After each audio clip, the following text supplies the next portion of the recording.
उदालगुरियावबो 18 May बर' बिजों सानखौ गाजा गोमजायै फालिदों।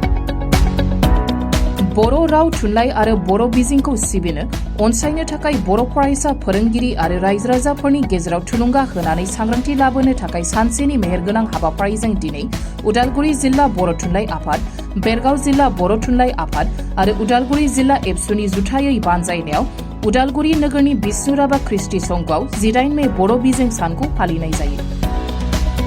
बर' बिजों सान फालिथायनि हाबाफारि बायदियै फुंबिलियाव बर' थुनलाइ आफादनि फिरफिलाखौ बिरहोयो उदालगुरि जिल्ला बर' थुनलाइ आफादनि आफादगिरि मानिक बसुमतारिया। बेनि उनाव मुंख्लंफोरनो बिबार बावजेनो बेरगाव जिल्ला बर' थुनलाइ आफादनि आफादगिरि बुद्धेश्वर बर'आ।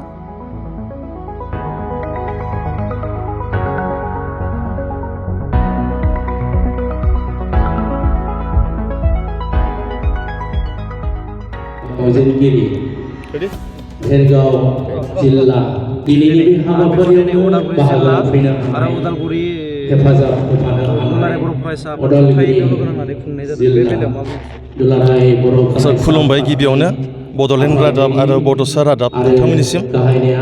दिनै जोङो 18 मे बर' बिजों जिथु जोनोम सान बे हाबाफारिखौ जोङो दिनै उदालगुरिनि बिखायाव थानाय बिष्णुराभा कला कृषि संघआव जोङो जथाय खुंफुंनाय जादों।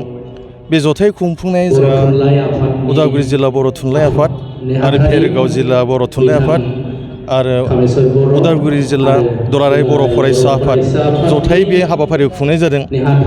बे खुंनाय हाबाफारिया जोंहा बर' थुनलाइ आफादनि मिरुनि बोसोन मथे जों बेखौ दिनै खुंफुंदों।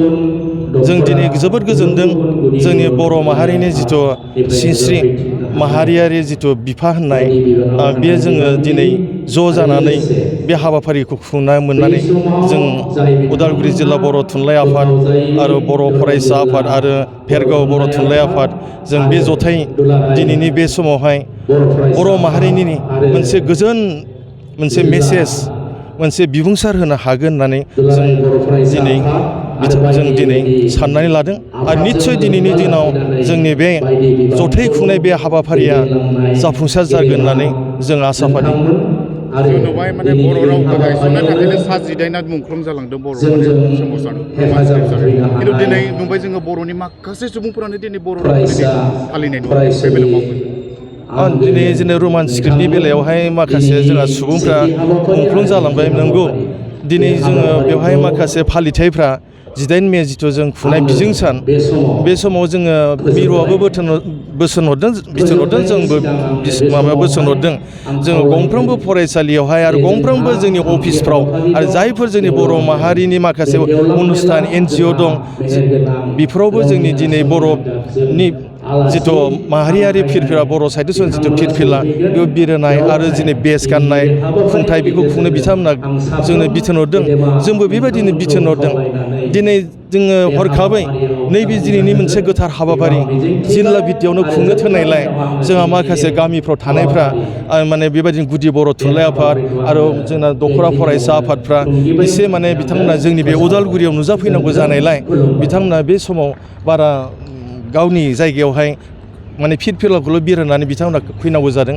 बेखायनो दिनैनि देग्लायनि बे 18 मे खुंनाया दिनै जों जिल्ला भित्तियावनो बिथांमोनखौ गासिबो खावलायहरनायलाय बिथांमोना फैगासिनो दं आरो दिनै जोङो बेयाव जाफुंसार मोनसे जिल्ला भित्तियाव जोङो बेखौ दिनै दिन्थिफुंनांगोन। गभमेन्टनि सिगाङाव माहारिनि खौसेखौ जों दिन्थिनांगोन। दिनै फरायसा आफाद आरो दिनै बर' थुनलाइ आफादा मा मावदों बेखौ दिनैहाय फोसावगोन। जोंहा बिथां बर' थुनलाइ आफादनि गाहाय नेहाथारि नीलकान्त गयारि आदा बिथाङा फैगोन आरो दुलाराय बर' फरायसा आफादनि आफादगिरि मानगिरि दिपेन बरुवा बिथाङाबो फैगोन आरो जोंजों दा सफैखाना दङ बर' थुनलाइ आफादनि नेहाथारि बिथां कामेस्वर बर'आ आरो बिथांमोनजों लोगोसेनो जोङो माखासे बेबादि बिबुंथि होग्रा जोंहा मेलेमजिबि बिथांमोनखौबो जों लेंहरदों।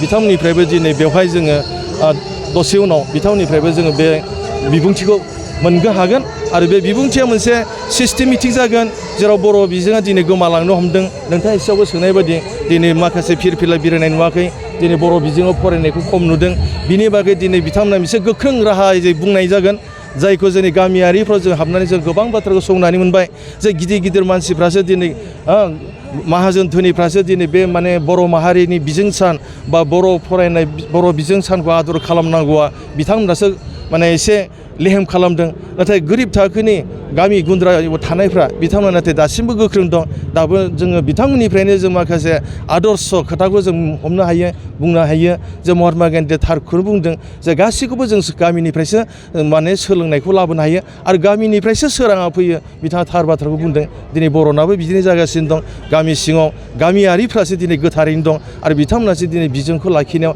दिनै सान हर नाजागासिनो दं दिनैनि गोथार सानजों एसे रायजो राजाखौ मा होनना खावलायो दिनै गोथार सानजों लोब्बा लाखिनानै दिनै रायजो राजाखौ बेखौनो खावलायगोन जे नोंथांमोना जेरै बर' माहारिखौ सिबिनो ओंखारदों दिनै बर'नि गेजेराव नोंथांमोना बर' हिसाबै जोनोम जादों इसोरानो फाथायहरदों बर'आव जोनोम जादों नोंथांमोना बे हिसाबै जोंनि बर' माहारिया जा मोनसे संगठन दं बर' थुनलाइ आफाद बर' फरायसा आफाद आबुब दं बिथांमोना संगठननि जेबायदि नोंथांमोनखौ खावलायदों बे हिसाबै रायजो राजा नोंथांमोनखौबो आं बिदिनो खावलायफागोन नोंथांमोना दिनै बर'नि मोनसे जातीयताबाद माहारिबाद बेखौ नोंथांमोना गारा लासैनो गोजोर लाखिनानै जोंनि माहारिखौ मोनसे बिश्व दरबाराव लांनायाव नोंथांमोना बयबो हेफाजाब होनांगोन आं बेखौनो उदालगुरि जिल्ला बर' थुनलाइ आफादनिफ्राय खावलायहरनाय जाबाय